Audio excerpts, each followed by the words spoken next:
Welcome to the 76th anniversary of the formal surrender of Yamashita in Baguio, an important historical event that signaled the end of the World War II in the Philippines.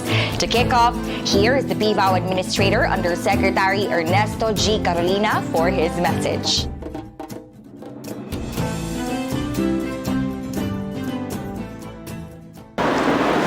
To the people of Baguio City, the local government executives, fellow public servants, and most especially to our revered veterans who have paved the way for the present generation to enjoy liberty. A blessed day to all of you. Today, we are celebrating the 76th anniversary of the formal surrender of General Tomoyuki Yamashita of the Japanese Imperial Army to the Allied Forces in Baguio City, a most significant event that has put a stop in the almost 4 years of suffering of the Filipino people.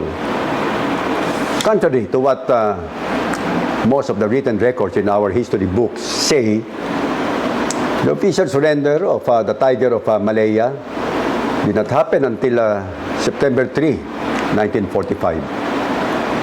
In fact, one day prior to his signing of the instrument of surrender, General Yamashita was captured in Tiangan after being pressured by the unrelenting onslaught of the combined United States Army Forces in the Far East, or USec, and the Philippine guerrilla movement in the town's forested and once entrenched Napulawan Hill.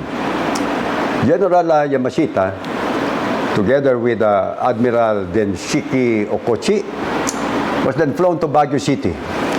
It was only on the next day, on September 3, that he formally signed the surrender documents before the American forces at Camp John Hay.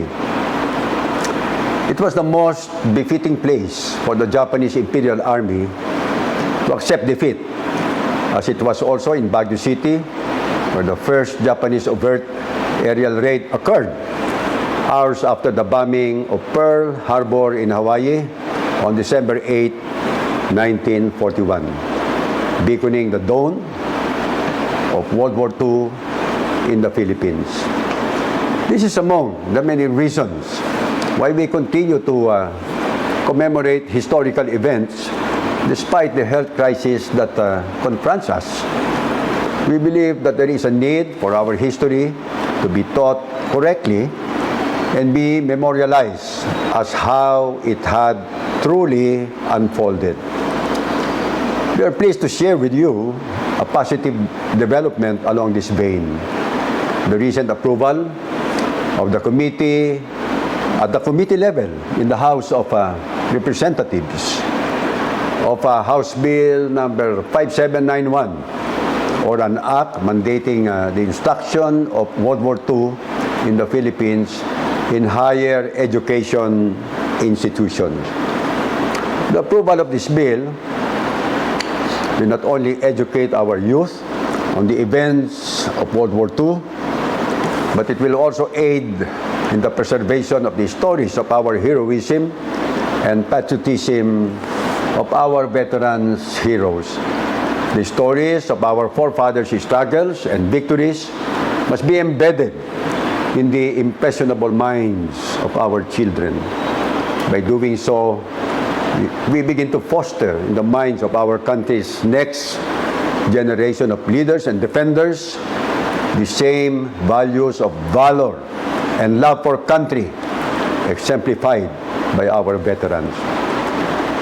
Ladies and gentlemen, in this time of uncertainty and volatility, let us all mirror our veterans' gallantry and valor so that we may not waver in our fight against this global health crisis. Let the veterans' victory on this same day, 76 years ago, remind us of how unity and solidarity carried them through the darkest times. Mabuhay ang mga veterano, mabuhay ang mga Pilipino, mabuhay tayong lahat. Muli, isang magandang umaga sa ating lahat. Now, to give us a brief background of this historical event, here is the NHCP Executive Director, Restituto L. Aguilar.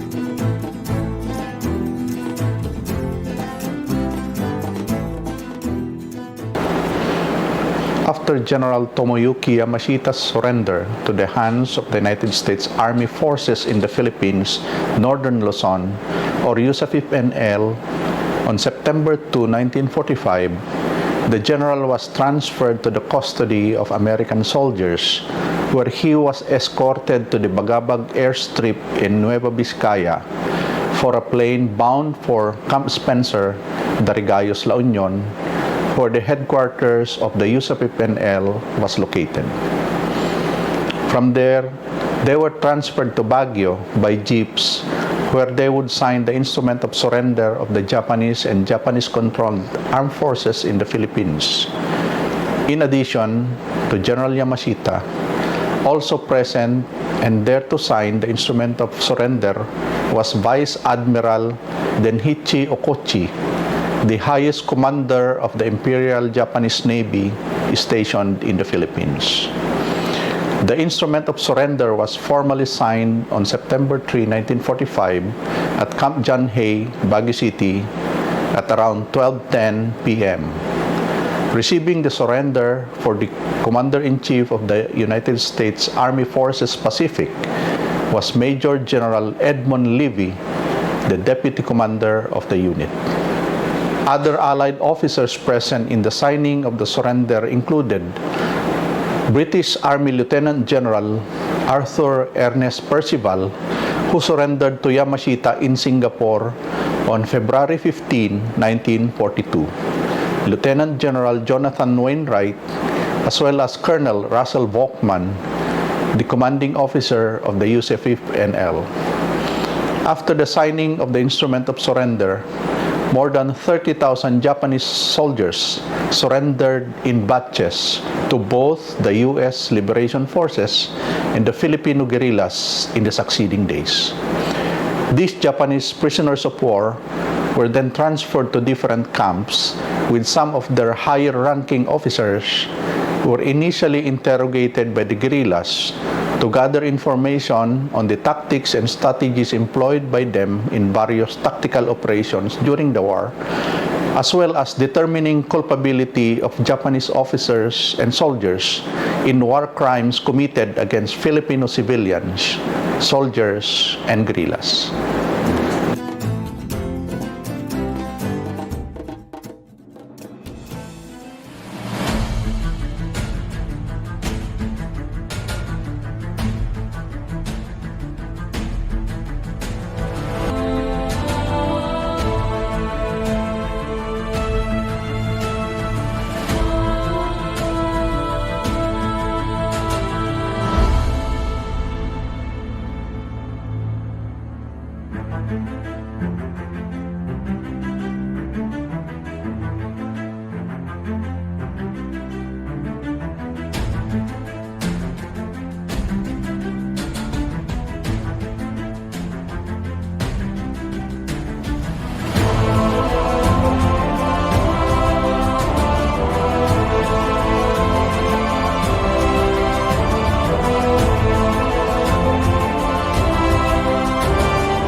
This time, let us hear the message of the Congressman of Lone District of Baguio, Congressman Mark Ogo.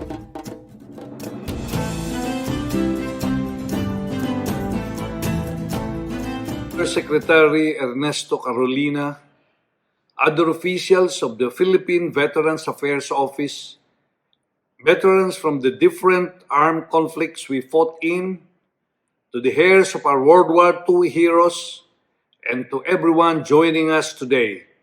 Good morning and a glorious Victory Day.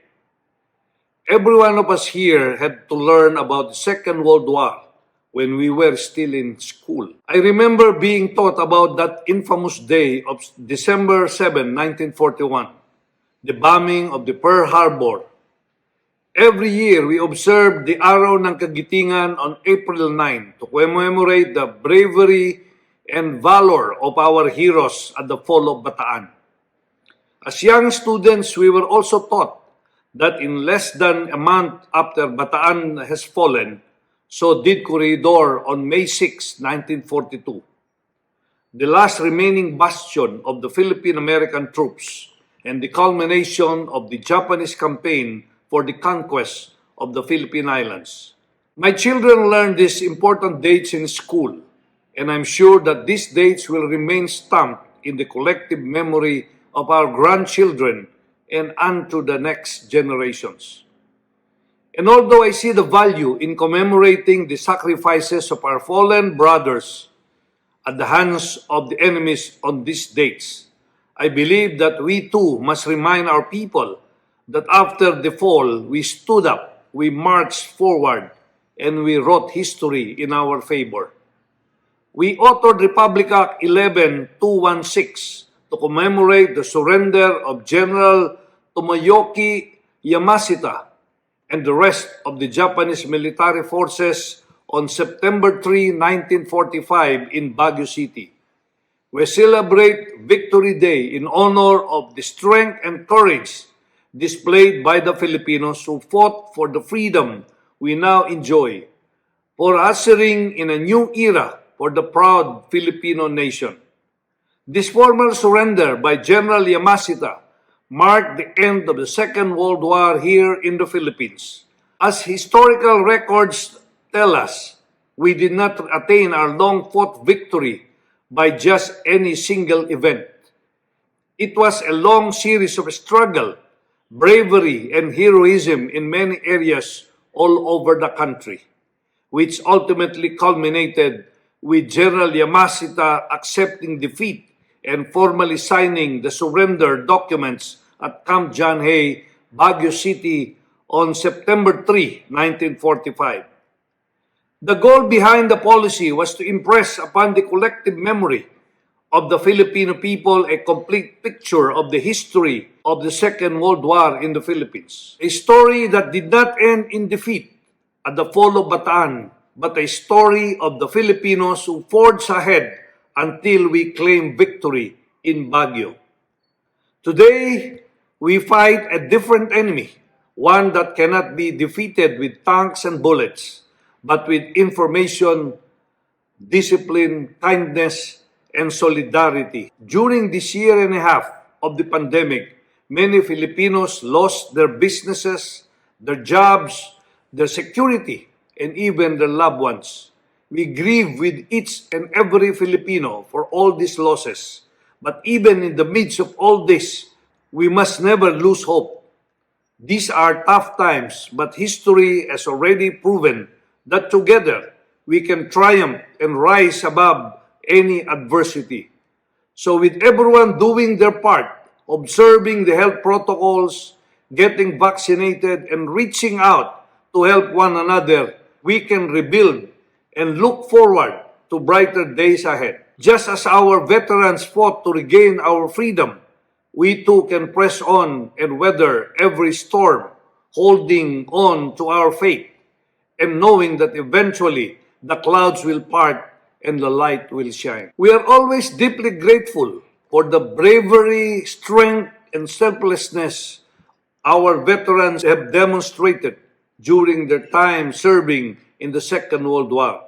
May their act of heroism continue to live on among today's youth and the generations ahead so they too may aspire to make a difference in this country. Again, magandang umaga sa inyo lahat. God bless the Philippines and God bless us all. Here to offer his message is Governor Melchor D. Declas of the province of Benguet.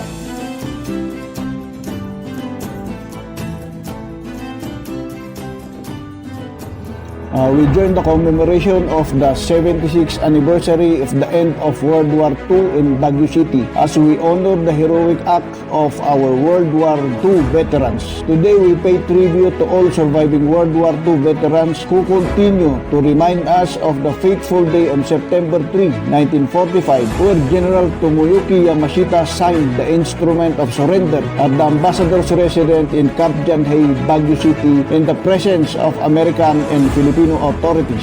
As we celebrate peace, it is our fervent prayer that the brave fighters who sacrificed their lives to ensure our freedom and that of the future generations will always be remembered. These men and women have helped shape our country's future through their strength and determination. Although the usual program of other activities for this anniversary cannot be undertaken because of the COVID-19 health crisis, let us make it a success by sharing this historic event to everyone and encourage the youth to listen to the veterans' wartime experiences and stories so that they may appreciate and understand their history. Let us reflect on the gains of this victory by recovering and rebuilding our relationships with all people. Most of all, let us take it in our hearts to promote unity and peace. We express our sincere gratitude to the Philippine Veterans Affairs Office for their continuing mission to perpetuate the memory of all World War II veterans by sharing and spreading the significance of this patriotic endeavor. Mabuhay!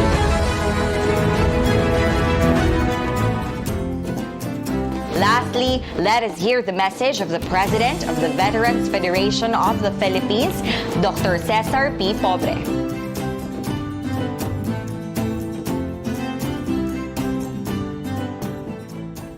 On August 15, 1945, Japanese Emperor Hirohito ordained Japan's surrender. Consequently, all its fighting forces were directed to cease fire and lay down their arms. Days later, on September 2, the text of the surrender terms was signed by the representatives of Japan and the Allied powers on board the USS Missouri at Tokyo Bay. On the same day, at the Asin Valley of Kiangan, Ifugao, a similar, if not a part, of the dramatic event at Tokyo unfolded. Japanese General Tomoyuki Yamashita and his staff debouched from their lairs and proceeded right away with the awaiting American troops to the vehicles that brought them to the airstrip in Bagabag, Nueva Vizcaya, some 30 kilometers southeast.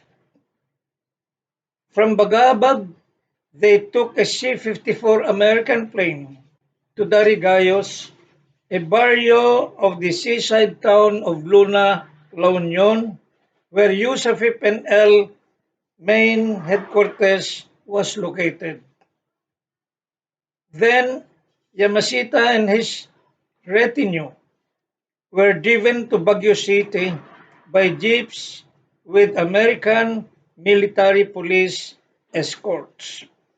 The following day, September 3, at Camp Janhay, Baguio City, General Yamashita, commander of the Army in the Philippines, and Vice Admiral Denshichi Okochi, commander of the Japanese Navy in the Philippines, signed the instrument of surrender of the Japanese-controlled armed forces in the Philippine Islands to the Commanding General, United States Army Forces in the Western Pacific. It was accepted by U.S. Army Major General Edmund Levy, Deputy Commander, United States Army Forces, Western Pacific, for and in behalf of the Commander-in-Chief, United States Army Forces, Pacific. Seated at one side of the surrender table was General Yamashita, with Vice Admiral Okochi at his right and his Chief of Staff at his left. At the opposite side were Major General Edmund Levy and less than a dozen high-ranking Allied officers. Among them were Lieutenant General Jonathan Wainwright, who succeeded General MacArthur as the commanding general of the Philippine Defense Forces and took the responsibility of yielding all organized resistance to the Japanese, together with that in Corregidor on May 6, 1942. Also seated at the surrender table was Colonel Russell Volkman, commanding officer of the USec NL, in recognition of the important role the Filipinos played in the recapture of the Philippines. The role was eloquently expressed by Robert Ross of the United States Department of the Army's Office of Military History, and in his book titled The War in the Pacific, Triumph in the Philippines, he said, and I quote, "There is no doubt that the guerrillas and the other Filipinos made the task of the U.S. Army infinitely less difficult. It is indeed difficult to imagine how the Southwest Pacific Area Command could have undertaken the reconquest of the Philippines in the time and manner it did without the predominantly loyal and willing Filipino population." Unquote. That Filipino collaborative role was highlighted by the use of FIP-NL victory in Northern Luzon, the victory that redeemed Bataan, the victory that made Bataan's memory easier forgiven and easier forgotten. In a span of 7 months, characterized by relentless and bloody fighting, the Filipino freedom fighters and Japanese warriors respectively lost 1,441 and 52,033 warm bodies. By a few days after the war, some 33,011 Japanese had surrendered to the use of FIP-NL in the Benguet Advanced Post 90 kilometers north of Baguio City. The prisoners of war were led, sheltered, and medically examined and treated. They were well taken care of while awaiting evacuation to Darigayos by trucks. So also were the sick and infirm brought down by trucks to Darigayos at the USAFIP-NL headquarters. However, the POWs certified to be healthy and strong by the Japanese military doctors themselves were made to walk the distance from the USAF-PNL advanced post in Benguet to the town of Ilocos Sur called Suyo through Besang and Cervantes. On reaching Suyo, the marchers were transported by trucks to Darigayos, and before long, the PVAOs were returned to Japan. To make the march as easy and convenient as possible, rest, food, water, and medical stations were strung along the way.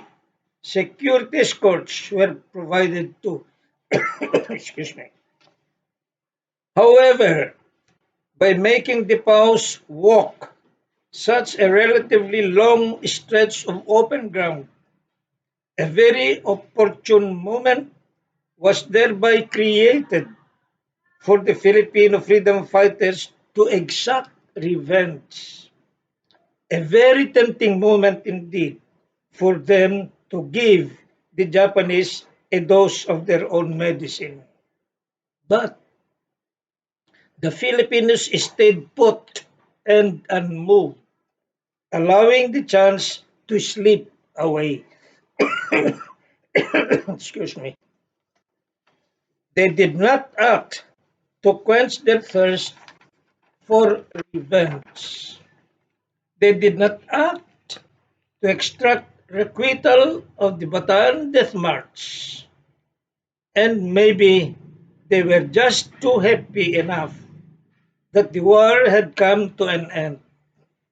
Yet, ladies and gentlemen, their inaction was precisely the message they wanted to convey,